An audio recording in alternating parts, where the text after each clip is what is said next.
Dhaka university নির্বাচন অনুষ্ঠিত হয়েছে, এগুলো নিয়ে দু একটা মন্তব্য করা যায়। আপনি বললেন বহু প্রত্যাশিত শুধু নয়, এইটার ভেতর দিয়ে মানুষের প্রত্যাশার পাশাপাশি আকাঙ্ক্ষাটাও ছিল বিশাল।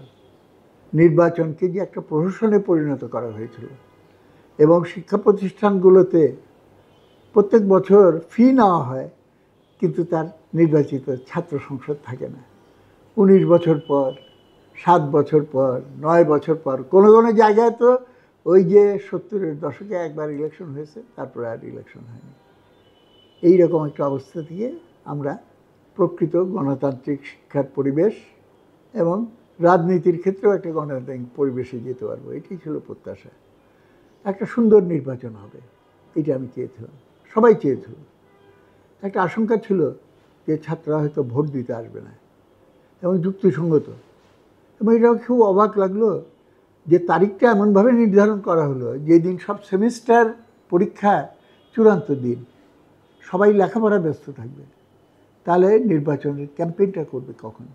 এইটার ভেতর উৎসাহ নিয়ে, উৎসব মুখর নির্বাচন বলা হয় না, তো উৎসবটা করবে কখন? কেন পরীক্ষা নিয়ে সবাই ব্যস্ত।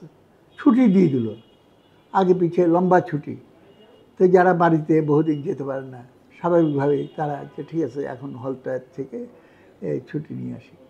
টার্ন আউটের প্রথম থেকেই একটা চেষ্টা ছিল যে বেশি ছাত্রছাত্রী যেন ভোট দিতে না আসে। অধিকন্তু পোলিং সেন্টার করলো এবং পোলিং বুথ যে সংখ্যা করা হলো ভোটারের অনুপাতে সেটা খুবই নগণ্য।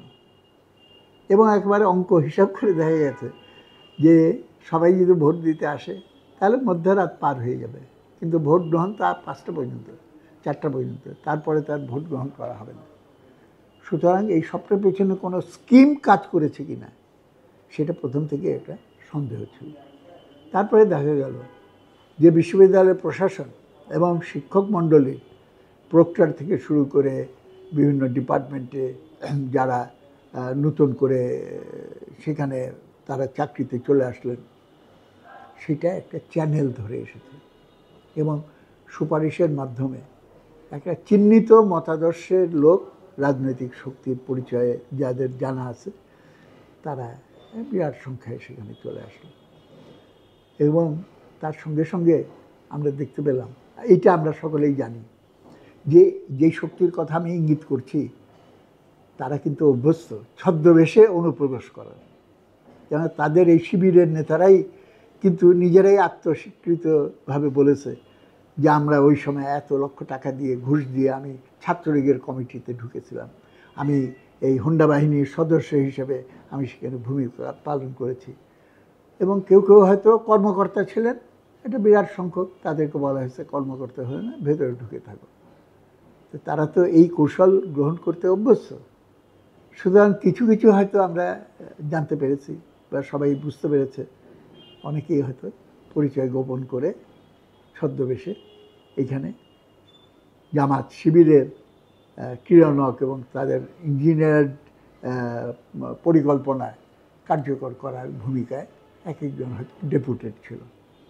সুতরাং শুরু থেকেই এই ধরনের কতগুলো ব্যত্যয় আমরা দেখেছি, যেটা আমাদের ভিতরে সংশয় তৈরি করেছিল যে স্বাভাবিক নির্বাচন হবে কিনা। নির্বাচনের দিনে যতটা আশঙ্কা ছিল যে একটা বিশৃঙ্খলা হবে, ছাত্রছাত্রীরা আসবে না, দেখা গেল যে এসেছে। কতজন এসেছে, কতজন ভোট দিয়েছে, সেটা আমাদের যেটা বলা হচ্ছে আমরা সেটা বুঝি। কিন্তু আমরা তো অভ্যস্ত এটাই যে মানুষ ভোট দিয়েছে হয়তো 30%, ইয়েস নো ভোট জিয়াউর রহমানের সময় অ্যানাউন্স করে দেওয়া হলো 98% মানুষ ইয়েসের পক্ষে ভোট দিয়েছে। সুতরাং কী ফলাফল বলবে, কত পার্সেন্টেজ বলবে, এগুলো তো মানুষের মানে ঘর পড়া গরু, আকাশে মেঘ দেখলেই আগুনের ভয় পায়, তো ওরকম ব্যাপার। আমরা তো এই কোনোটাই মানুষ বিশ্বাস হারিয়ে ফেলেছে, তো সেই বিশ্বাসটা ফেরত আনা দরকার ছিল। তারপরেও কোনো ইনসিডেন্স ছাড়া, মেজর ইনসিডেন্স, মাইনর ইনসিডেন্স হয়েছে। দুপুরের আগে হয়তো অতটা হয়নি, দুপুরের পর থেকেই হয়েছে। একে আটকায় ওকে যেতে দেয়, এই দলের পরিচয় নেতাকে যেতে দিচ্ছে, আরেক দলের নেতাকে যেতে দিচ্ছে না। ভাবটা এরকম, তুমি হলো বহিরাগত আর এরা হলো আসল আমার আত্মীয়র লোক আর কি। এইখানে কর্তৃপক্ষের এই শুরু থেকে যেটা দেখা গেছিল পক্ষপাতিত্ব, এই পক্ষপাতিত্বের কিছু লক্ষণ। কিন্তু আমি বিশ্বাস করি যে এইগুলো কোনো কিছুই টিকবে না যদি সাধারণ ছাত্রছাত্রী দল বেঁধে তাদের অধিকার প্রয়োগ করার জন্য আসে। অনেকটা সেই রকম পরিস্থিতি ঘটেছে, কিন্তু সন্দেহ এবং সংশয় বেড়ে গেল আরেকটা জায়গায়। কারণ নির্বাচন তো খালি ভোট কাস্টিংয়ের পরেই শেষ হয় না, আসল তো হলে এটা গুণে কী রেজাল্ট দেখানো হবে সেই জায়গাটায়। সেইখানে তুমুল বড় বড় অভিযোগ এসেছে। একটা তো ভোটিংয়ের সময় টিক মার্ক দেওয়া, ব্যালট পেপার আগে থেকে টিক মার্ক দেওয়া বা ক্রস চিহ্ন দেওয়া, সেটা একেবারে হাতে নাতে ধরা পড়েছে আসলো কোথায়। এবং সেই যে অপরাধী তো তাকে তো সাময়িকভাবে সেখান থেকে সরিয়ে দেওয়া হয়, উইথড্র করা হয়েছে। এটা দিয়েই তো স্বীকার করে নেওয়া হচ্ছে যে এরকম ঘটনা। বলবে যে একটা ঘটনা, কে বললো একটা ঘটনা? একটা ঘটনা ধরা পড়েছে, আর ধরা পড়ে নাই এরকম যে হাজারটা ঘটনা হয় নাই, এটা নিশ্চয়তা কোথায়? এবং একটাই বা হবে কেন? একটা যদি হতে পারে তো আরও এরকম হয়তো হয়েছে। সেটা মনিটর করার জন্য যে ব্যবস্থা গ্রহণ করা দরকার ছিল সেই ব্যবস্থা গ্রহণ করা হয়নি। তারপরে সন্ধ্যার দিকে কাউন্টিং শুরু হলো, এলইডিতে এটা ডিসপ্লে হলো। আপনারা জানেন একটা ক্যামেরা যখন ফোকাস করা হয়, যেই জায়গাটায় ফোকাস করা হয় এটা একটা ব্লার, এটা আবছা আবছা, এটা পুরো জিনিসটা দেখা যায়। বড় দাগে কিছু ব্যত্যয় হলে সেটা দেখা সম্ভব, কিন্তু কাগজে কী লেখা হচ্ছে, ওই ব্যালট পেপারে কী ছিল, আপনি তো সেটা অনুসন্ধান করতে পারবেন না।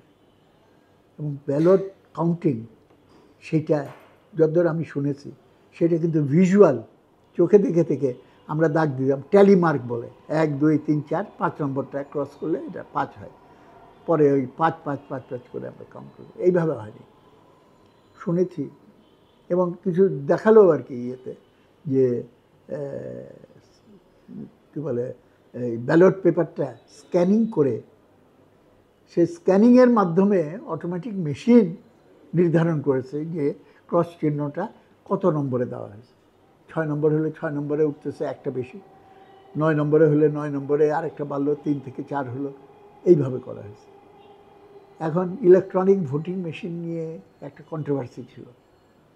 দেখেন, ইলেকশন কমিশনও আমাদেরকে 10-12 বার ওখানে নিয়ে এক্সপেরিমেন্ট করে ডিসপ্লে করে দেখিয়েছে যে এটা কোনোভাবেই এটাকে করা যায় না, হ্যাকিং করা বা অন্য কোনোভাবে ইন্টারভিন করা যায় না, এক্সাক্ট রেজাল্ট দেবে। এইবার আমরা জানলামও না, ছাত্ররা জানলেও না, ক্যান্ডিডেটদেরও জানানো হলো না, এবং তাদের না জানিয়েই এই জিনিসটা করা হলো উইদাউট কমপ্লিট এই বিশ্বাসযোগ্যতা নিয়ে এসে যে এটার ভিতরে কোনো কারচুপির সুযোগ নেই। সুতরাং সন্দেহের পরিমাণ কিন্তু বেড়ে গেল। একটু আগে আমি দেখছিলাম ফেসবুকে, যাই না, আজকাল তো সব ফলস ছবিও দেয়, 2টা হলের ভোট, একই ব্যক্তি এই হলে যেই পরিমাণ ভোট পেয়েছে ওই হলে এক্স্যাক্টলি একই পরিমাণ ভোট, আর 2 নম্বর একই পরিমাণ ভোট, 3 নম্বর একই পরিমাণ ভোট। এটা বেশ আশ্চর্যজনক। আমি সায়েন্সের ছাত্র, ইকোনমিক্সের ছাত্র, স্ট্যাটিস্টিক্স আমার ছিল, সাবসিডিয়ারি ছিল।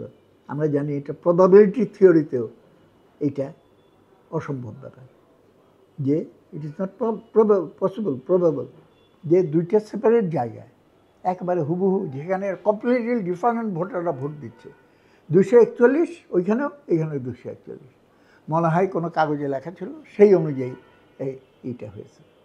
সুতরাং যুক্তিসঙ্গতভাবেই অধিকাংশ, বলবো না, প্রায় সব প্রতিদ্বন্দ্বী শিবিরের বাইরে যারা আছে তারা এই রেজাল্টটাকে রিজেক্ট করেছে। ঘটনাটার ভিতরে একটা ইভেন্ট ম্যানেজমেন্ট, ছাত্রদের মন জয় করার তো ব্যাপার ছিল না, এবং পলিটিক্যাল ডিবেট হতো, প্রজেকশন মিটিং হতো, এগুলো তো করতে দেওয়া হয়নি বা করা হয়নি। এটা কনসেন্ট্রেট করা হয়েছে, হইচই করো, স্লোগান টোগান দাও, এবং এইটুকের ভেতরে সীমাবদ্ধ থেকেছে। হয়তো এই কারণে যে আমি তো মাস্টার প্ল্যানারতে বসে রেখেছি, এইখান দিয়ে হইচই হোক, পরে যেখানে যা হয় সেটা হবে। বাজার হাটে ভালুকের নাচ দেখায় না, ভালুকের নাচ দেখতে সবাই ব্যস্ত হয়ে থাকে, পেছন থেকে পকেট মারদের বলে দেওয়া হয় তোমরা ওই সময় পকেট থেকে উঠিয়ে নাও। তো সবাইকে ব্যস্ত রেখেছে হইচই, কে বেশি প্রজেকশনটা করতে পারলো। কিন্তু পলিটিক্যাল আইডিওলজিক্যাল ডিবেট সেগুলোতে গুরুত্ব দেওয়া হলো না, কিন্তু বিজয় নিশ্চিত করে ফেলা হলো, যেন মানুষের সমর্থন জোগাড় করার কোনো প্রয়োজন নেই। এইটা এই নির্বাচনের ফলাফলকে কেন্দ্র করে কিন্তু খুব যুক্তিসঙ্গত বলে মনে হয়।